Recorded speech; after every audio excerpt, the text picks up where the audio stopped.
What is the story of your knowing 6 languages?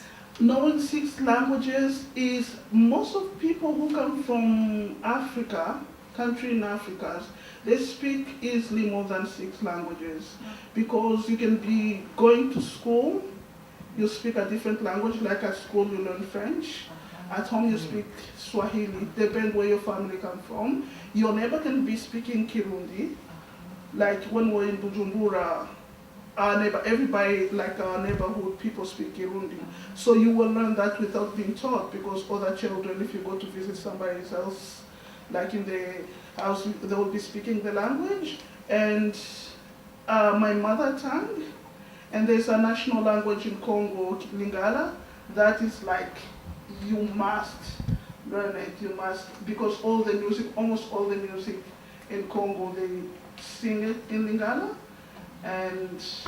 And my father's tongue and my mother and then my ex-husband's tongue. So, and then from there I can understand more than that. But now I start to forget some of the stuff, some of their words in different languages because it's been a long time. Yeah, so I mix a lot whatever language I'm speaking. So I end up mixing a lot. Yeah. Is there one language that you don't mix up, like say Swahili or something? It depends. It really depends. If I stay with, like, maybe have I mixed so far? Yeah, so English now because I feel obligated, otherwise people, they won't understand me. Yeah, so I think in my mind, I just kind of discipline myself to do so. But if I go, for example, in Vancouver, even for 2 days, when I come back, I have like to reprogram my brain and and speaking. I'm curious about your kids. How do you kind of keep your culture like alive and vibrant for them? What do you tell them about your culture in Africa?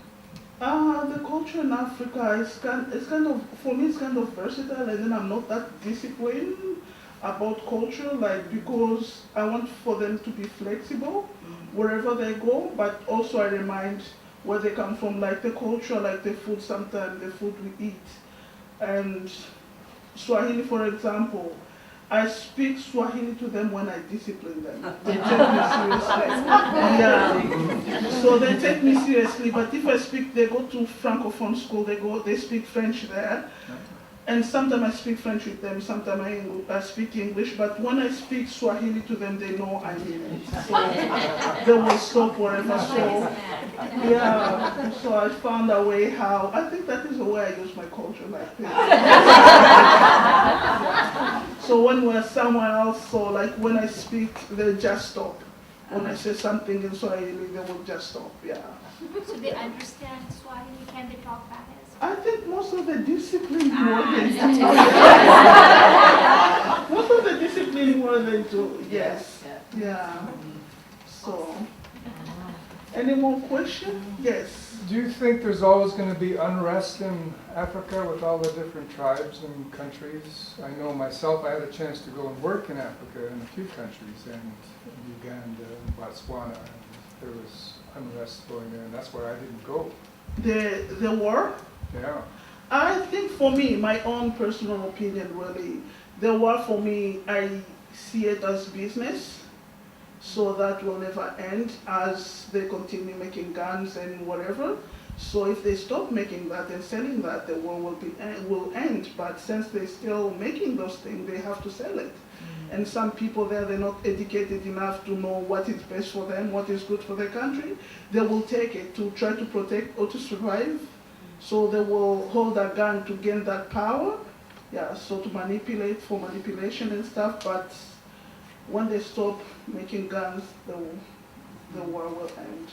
That is my opinion. So, yeah. You're studying to be a nurse? A psych nurse, yeah. A psych nurse? Yeah. Would you ever like to go back and help your... That is my dream. That is my dream, really.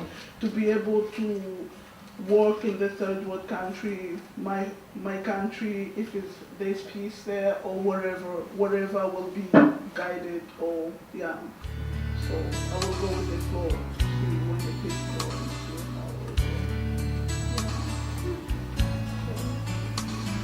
And that is my story.